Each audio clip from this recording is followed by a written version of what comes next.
Good morning दोस्तों। स्वच्छता परीक्षा की तैयारी की इस श्रृंखला में आज हम लोग सोलर सिस्टम के जो तीसरा ग्रह है पृथ्वी उसके बारे में चर्चा करेंगे। तो अब हम लोग देख रहे हैं सौर मंडल, और सौर मंडल का जो तीसरा ग्रह है पृथ्वी, इसके बारे में हम लोग चर्चा करेंगे। तो चलिए देखते हैं इस क्लास को। हम लोग जानते हैं कि सौर मंडल का मुखिया सूर्य है। मुखिया सूर्य है। इस सूर्य के करीब में जो पहला ग्रह है वो बुध है, जिसको हम लोग मरकरी कहते हैं। फिर इसके बाद जो ग्रह है वह ग्रह हमारा शुक्र है, और इसके बाद जो तीसरा ग्रह आएगा दोस्तों वो हमारा आ जाएगा पृथ्वी। पृथ्वी आ जाएगा। तो अब हम लोग यहाँ से शुरू करते हैं पृथ्वी से। तो एक काम करते हैं, डायग्रामेटिक पढ़ने के लिए हम लोग पृथ्वी को बीच में लाते हैं। ये हमारा पृथ्वी हुआ। तो सबसे पहले हम लोग यह जानने का प्रयास करते हैं कि यहाँ पृथ्वी और ये सूर्य है। तो पृथ्वी और सूर्य, ये सूर्य है। पृथ्वी और सूर्य के बीच की दूरी कितनी है? पृथ्वी और सूर्य के बीच की दूरी कितना है? तो हम लोग सोलर सिस्टम में पढ़े हुए थे, यह दूरी 14,96,96,00,000 किलोमीटर है। ये हम लोगों ने देखा था। और इस दूरी को तय करने में जो समय लगता है वो समय 8 मिनट 16.6 सेकेंड का समय लगता है। ठीक है। यहाँ पर से अगला प्रश्न है, पृथ्वी से ही आता है कि पृथ्वी का एक अपना उपग्रह है। एक अपना उपग्रह है जो लगातार पृथ्वी का चक्कर लगाता है, जिसको हम लोग चंद्रमा कहते हैं। इसकी क्या दूरी है? इसकी दूरी, जो पृथ्वी से चंद्रमा की दूरी है दोस्तों, वह दूरी 3,84,000 किलोमीटर है। अब रही बात समय का, कितना समय लगता है चंद्रमा का प्रकाश पृथ्वी तक आने में, तो वह समय लगभग 1.02 सेकेंड है। ठीक है। अब हम लोग जानने का प्रयास ये करते हैं कि ये जो पृथ्वी है, इस पृथ्वी का आकार कैसा है, शेप कैसा है। क्योंकि आपको पता है कि अरस्तु ने कहा था, किसने कहा था? अरस्तु। अरस्तु ने कहा था कि पृथ्वी का आकार अरस्तु के अनुसार, अरस्तु के अनुसार पृथ्वी का जो आकार है वो गोलाकार है। सबसे पहले अरस्तु ने कहा था पृथ्वी गोल है। ठीक है। लेकिन अगर हम लोग जो जाने कि इसका आकार कैसा है, तो इसका आकार जो बीच में संतरा के जैसा है, संतरा के जैसे जो आकार होते हैं उस आकार को हम लोग भूगोल की भाषा में जॉयड कहते हैं या जियोड कहते हैं। ठीक है। इनका आकार कैसा हो गया? जियोड हो गया। नहीं, मैं फिर से देता हूँ, जियोड। ठीक है। अब रही प्रश्न यहाँ पर ये है कि ये पृथ्वी का जो स्थिति कहाँ है, इसकी लोकेशन क्या है, स्थिति। तो हम लोग को पता है कि पृथ्वी जो है, इनकी स्थिति मंगल एवं शुक्र ग्रह के बीच में है। और क्या समझ में आता है कि अगर हम यहाँ से क्वेश्चन और निकाला जाता है कि नज़दीक में कौन सा ग्रह है, पृथ्वी के नज़दीक में कौन सा ग्रह है, मंगल है कि शुक्र है। तो ध्यान रखिएगा, अगर नज़दीक की बात किया जाए, करीब की बात किया जाए, तो पृथ्वी के करीब में जो है पहले शुक्र ग्रह है। शुक्र ग्रह है, जिस कारण इसको पृथ्वी की भगिनी भी कहते हैं, इसको पृथ्वी की बहन भी कहते हैं, पृथ्वी की बहन। और तब आता है मंगल ग्रह। अब आप कैसे डिसाइड करेंगे, चूंकि नज़दीक दूर में से कोई हो सकता है, तो दूरी के अनुसार से दोस्तों, इनकी दूरी है 41.4 मिलियन किलोमीटर और इसकी दूरी है 78.3 मिलियन किलोमीटर। तो अब आप समझ सकते हैं कि दूरी शुक्र का कम है, जिस कारण से आप जो देख रहे हैं यहाँ पर आपके सामने क्लियर है। ठीक है, अब एक प्रश्न यहाँ पर ये आता है कि ये कितना झुकी हुई है। यहाँ देखिए, आपको पता है कि पृथ्वी जो है अपने अक्ष के परिता, यानी पृथ्वी अक्ष के अनुसार से, अक्ष के अनुसार या अक्ष पर जो है पृथ्वी झुकी है। कितनी झुकी है? 23.5 डिग्री झुकी हुई है। और मैं बताता चलूं, पृथ्वी का यही झुकने की वजह से पृथ्वी पे जो मौसम परिवर्तन होता है, मौसम परिवर्तन होता है, वह घटना दिखती है। हालांकि मौसम परिवर्तन की घटना दिखने के साथ साथ ये घटना दिखाने में और मदद करता है, सूर्य से इनकी दूरी भी तय करता है। तो एक तो अक्ष पर झुका हुआ है पृथ्वी 23.5 डिग्री, इस कारण से मौसम परिवर्तन घटना दिखती है। और साथ साथ में ये पृथ्वी जो है सूर्य से जो दूरी है ना, तो सूर्य से दूरी के अनुसार से मौसम की घटना देखने को मिल जाती है। तो इस पर हम लोग थोड़ा ध्यान रखिएगा। ठीक है, अब थोड़ा सा हम लोग और आगे बात करते हैं। अब ये चलते हैं, शायद अगर आप लोग को, हाँ ठीक है, पेज आ रहा है सही से। अब हम लोग आगे बात करेंगे प्यारे बच्चों कि ये पृथ्वी जो है आखिर इसका क्या व्यास क्या है। इसका व्यास, तो इसका व्यास जो है मोटा मोटी अगर माना जाए तो इसका व्यास हम लोग चलेंगे 12,800 किलोमीटर। ठीक है, लेकिन कहीं कहीं जो है ये व्यास को 2 भागों में पूछ लिया जाता है, इस प्रकार से। तो समझिएगा किस प्रकार से कि भाई ये विषुवतीय व्यास क्या है, विषुवतीय व्यास क्या है और ध्रुवीय व्यास क्या है। आपको पता है कि पृथ्वी का आकार हमारा गेंद के जैसा है। तो जब गेंद को हम लोग देखेंगे तो ये हमारा, अगर मान लीजिए इस प्रकार का गेंद है या पृथ्वी है, तो ये वाला हिस्सा तो चौड़ा है, ये वाला हिस्सा छोटा है, आप देख ही रहे हैं, है ना। इसका मतलब है कि ये वाला जो हिस्सा है इसको हम लोग बोलते हैं विषुवतीय व्यास, ये ज्यादा होगा, विषुवतीय व्यास। और ये वाला हिस्सा ध्रुव है, इसको हम लोग ध्रुवीय व्यास कहेंगे। तो इसका डाटा थोड़ा याद रखिएगा। विषुवतीय व्यास की बात करेंगे तो वही 12,800 के आसपास डाटा देख रहे हैं, 12,800 इसके आसपास है। और ये व्यास 12,714 किलोमीटर है। यहीं पे साथ साथ ध्यान में चलिएगा कि ये पृथ्वी के चारों बगल घुमाइएगा तो एक परिधि बनेगा। ये चारों बगल ऐसे ऐसे घूमेगा दोस्तों, तो क्या बनेगा? ये एक परिधि बनेगा और इसको बोलते हैं विषुवतीय परिधि। अगर आपसे पूछा जाए कि परिधि क्या है पृथ्वी का, तो परिधि का आशय कहाँ की बात की आ रही है?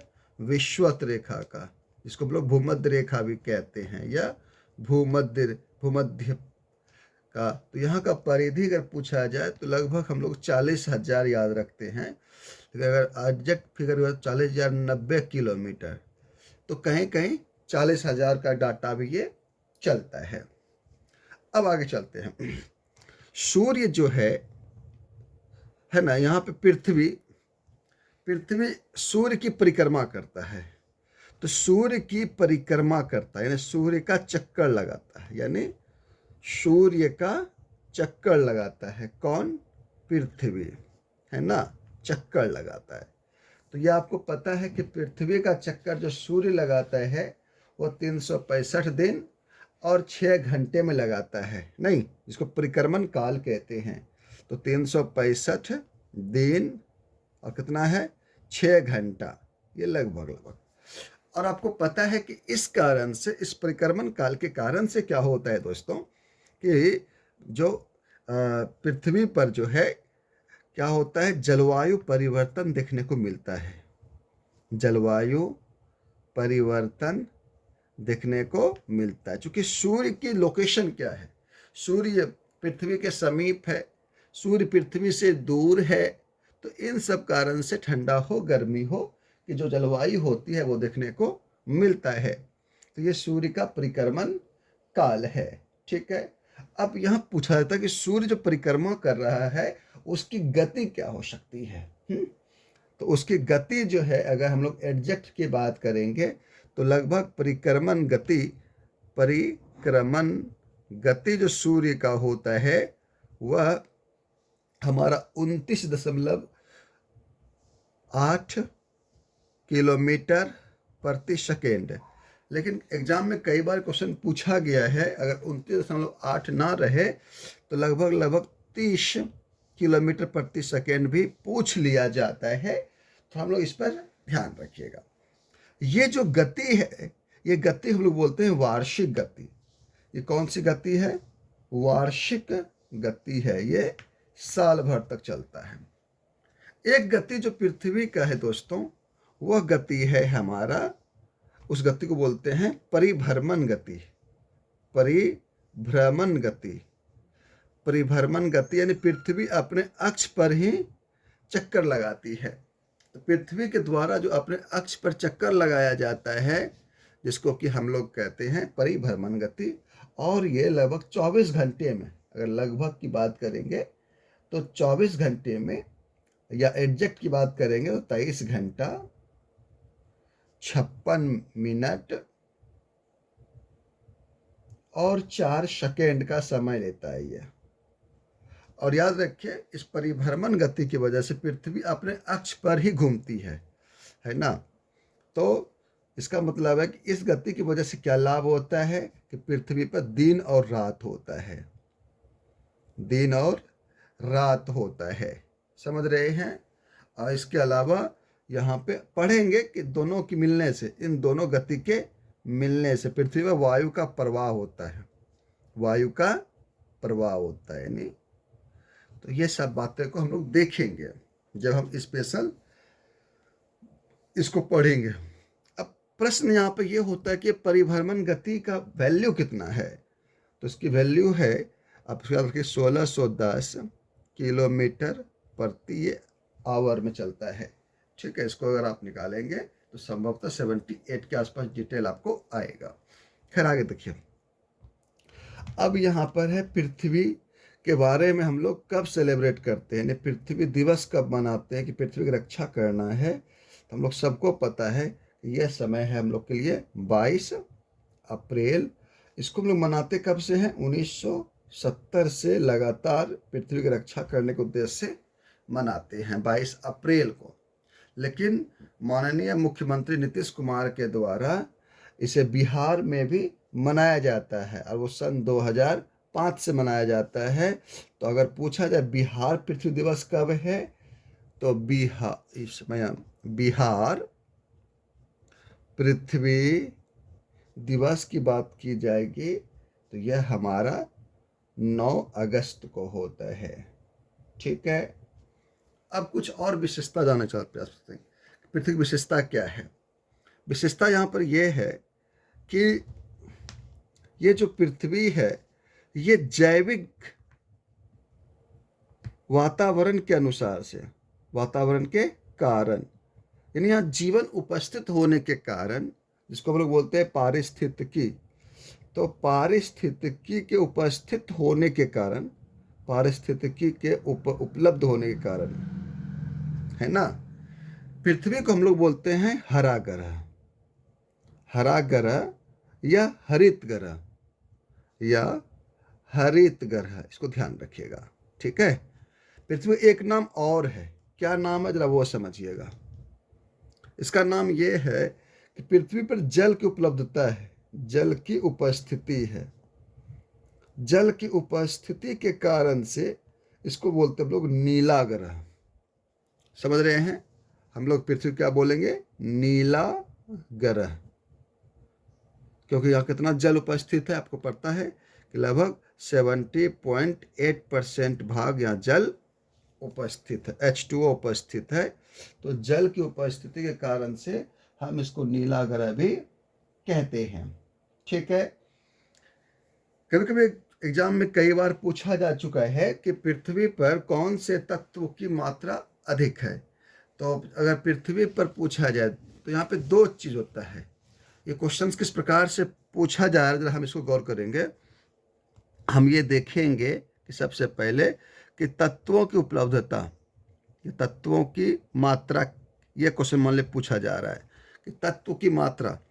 तो यहाँ पे दो प्रश्न आएगा कि कहाँ कहाँ तत्व है। भूपर्पटी पर बात हो रही है, भूपर्पटी पे यानी जमीन पे, जमीन में, या वायुमंडल की बात हो रही है, वायुमंडल में। इस बात को ध्यान रखिएगा कि बात कहाँ की हो रही है। तो ध्यान रखिए, अगर वायुमंडल की बात हो रही है तो वायुमंडल में जो टॉप 3 गैसें हैं, तो सबसे ज़्यादा गैसें हमारा यहाँ पे नाइट्रोजन N2 है जो कि लगभग 78% है। और दूसरा जो रैंक आता है वो ऑक्सीजन का है और ये लगभग है 20.8%। ठीक है। और तीसरा जो गैस है वो नियॉन है। क्या है? नियॉन। नियॉन गैस है, ये 0.9% है। तो ये वायुमंडल में कौन सी गैस की मात्रा है ये दर्शाता है। हालांकि आप याद रखिएगा कार्बन डाइऑक्साइड की मात्रा भी एग्जाम में पूछ लिया जाता है, 0.03% होता है। लेकिन वही दोस्तों, अगर भूपर्पटी की बात किया जाए कि भूपर्पटी पे सबसे ज़्यादा कौन कौन से तत्व है, तो इसमें थोड़ा डिटेल ये बदल जाएगा। ऑक्सीजन सबसे अधिक तत्व हो जाएगा, ये 1 नंबर पे आएगा। दूसरा स्थान आपका आ जाएगा बालू, जिसको हम लोग सिलिका कहते हैं। ठीक है। तीसरा आपका आ जाएगा आपका एल्युमिनियम, और चौथा आपका आ जाएगा आपका लोहा, और पांचवा आपका आ जाएगा कैल्शियम। तो ये तत्व है। तो ये जो एक सीक्वेंस है, इसको भी याद रखना बहुत ही जरूरी हो जाता है। अब रही बात अगर प्रतिशत की पूछ लिया कितना परसेंट पाया जा रहा है, तो लगभग ये 46 से 47% ये पाया जाता है। अगर सिलिका की बात किया जाए तो इसकी मात्रा लगभग 27 से 28% है। 27% ही रखिए, मोटा मोटी 28 बोल सकते हैं। अल्युमिनियम पूछा भी गया एग्जाम में कई बार, 8% है। लोहा 5% हो जाएगा। ठीक है। तो ये सब तत्वों की मात्रा जो पृथ्वी पर कितना उपलब्ध है ये डिटेल पूछा जाता है। कभी कभी एग्जाम में क्वेश्चन यहाँ पर से ये भी निकाला जाता है दोस्तों कि हम सबको पता है कि पृथ्वी जो है अपने अक्ष पर कितना झुका हुआ है, 23.5 डिग्री झुका हुआ है। नहीं, इसको अगर हम डायग्राम बनाएंगे तो ये हमारा पृथ्वी है और ये अक्ष है और ये हमारा कक्षा है। तो ये जो है ना, ये इनके साथ 23.5 डिग्री झुका हुआ है, यानी अपने अक्ष, ये अपना अक्ष, ये पृथ्वी का अक्ष है, से झुका हुआ है। लेकिन ये अक्ष जो है, ये अक्ष इसके साथ यानी कक्षा के साथ कितना झुका हुआ है, तो स्वाभाविक कुल 90 डिग्री हो गया। तो जो शेष जो बचा है यहाँ पर कितना बचेगा? 66.5 डिग्री, 66.5 डिग्री। तो अगर पूछा जाए कि पृथ्वी जो है, पृथ्वी का अक्ष कक्षा के साथ कितना झुका हुआ है, तो 66.5 डिग्री।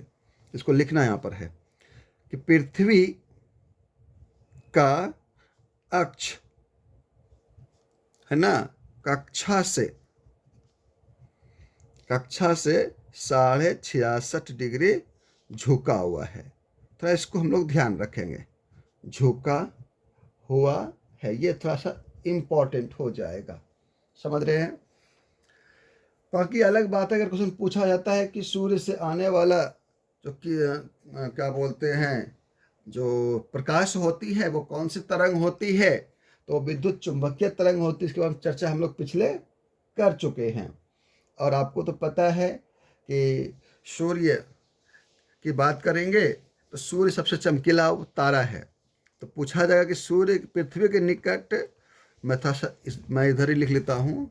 हाँ, थोड़ा सा मैं इसको स्लाइड कर लेता हूँ भाई। हाँ, थोड़ा सा मैं और कर लेता हूँ। यहाँ देखिएगा, 2-3 पॉइंट और है, मैं इसे में हटा देता हूँ। कुछ क्वेश्चन यहाँ पे ये पूछा जाता है कि पृथ्वी से दिखने वाला चमकीला तारा क्या है। तो चमकीला तारा, तो ध्यान रखिएगा, वो हमारा सूर्य है। बहुत बार बच्चा कंफ्यूज कर देता है ना। कंफ्यूज यहाँ पे नहीं होना है, सूर्य है। लेकिन अगर बोला है सूर्य के बाद पृथ्वी से दिखने वाला चमकीला तारा, तो सूर्य है। लेकिन सूर्य के बाद दूसरा कौन सा तारा है जो कि सबसे अधिक चमकीला है और रात में अधिक चमकीला दिखता है, तो वो हमारा आंसर हो जाएगा यहाँ पर। अगर आप लोग गौर करेंगे तो इसका आंसर हो जाएगा प्रेक्सिमा सेंचुरी। प्रेक्सिमा या प्रोक्सिमा सेंचुरी, समझ रहे हैं। इसमें क्या क्वेश्चन आ जाएगा कि रात में चमकने वाला तारा या सूर्य के बाद दूसरा चमकने वाला तारा। हालांकि इसको हम लोग कह सकते हैं अल्फा सेंचुरी भी, समझ रहे हैं ना। हाँ, अल्फा सेंचुरी, ये अल्फा सेंचुरी ग्रुप से आता है, तो इसको हम लोग ध्यान रखिएगा, ठीक है। और तो कुछ इस प्रकार से क्वेश्चंस है। और बाकी अगर इसको आप लोग देखेंगे तो आपको और मिलेगा, लेकिन मोटा मोटी इस विषय बिंदु से क्वेश्चंस ज़्यादा बाहर जाने की संभावना नहीं के बराबर है। तो आप लोग इसको अच्छे तरीके से पढ़िए, बारंबार रिपीट कीजिए, इस प्रकार से ही नोट्स को बनाइए ताकि एग्ज़ाम में आप एक बार जल्द से जल्द इसको देख सकें, ठीक है।